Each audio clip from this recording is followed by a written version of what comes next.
කොහොමද ඔයාලට අද මං ඔයාලට අරන් ආවා ගෑවුන තැන කන්න පුළුවන් කහ පොල් මැල්ලුමක්. නිකම්ම කහ පොල් මැල්ලුමක් නෙමේ කූනිස දාලා රසයට හදාගන්න පුළුවන්. සබ්ස්ක්‍රයිබ් කරලම වීඩියෝ එක බලන්න එකතු වෙන්න. ඕන කරන දේවල් ටික සේරම දාලා තියෙනවා.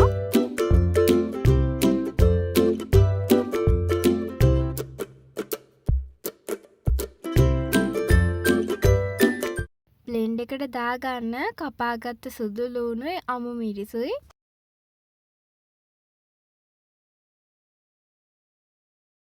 ගාගත්ත පොල් එකට කහකුඩු තේ හැදි කාලකුයි ලුණුකුඩු තේ හැදි භාගයකුයි දාගන්න. දාලා ඔක්කොම ටික අතින් කලවම් කරන්න.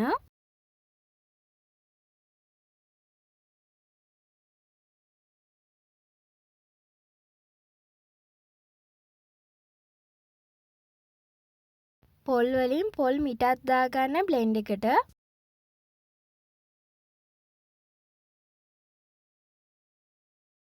ඊට පස්සේ කෑලි මිරිස් වලින් තේ හැන්දක් විතර දාගන්න.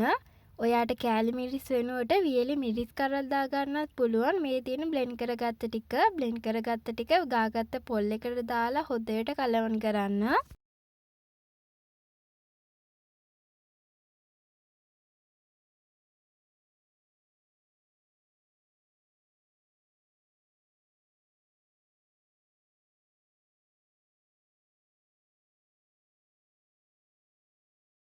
මැල්ලුම හදාගන්න යමු. ලිපේ තියාගන්න භාජනයක් අරගෙන තෙල් එකට මුලින්ම දාගන්න කූනිස්ස ටික. කූනිස්ස හොදට සෝදලා අරන් තියෙන්නේ.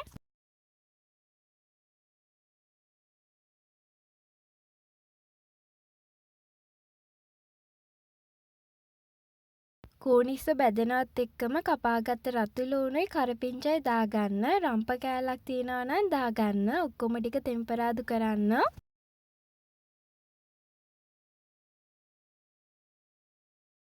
අන්තිමට පොල් එකක් දාගන්න. පොල් එකක් දාලා ඔක්කොම ටික මැල වෙනකන් කලවම් කරන්න.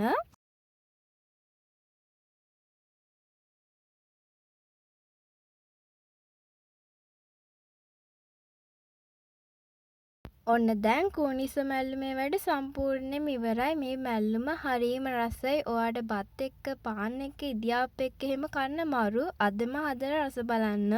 ගිහිල්ලා එන්න. පරිස්සමෙන් ඉන්න. සබ්ස්ක්‍රයිබ් කරලා තියාගන්න අමතක කරන්න එපා.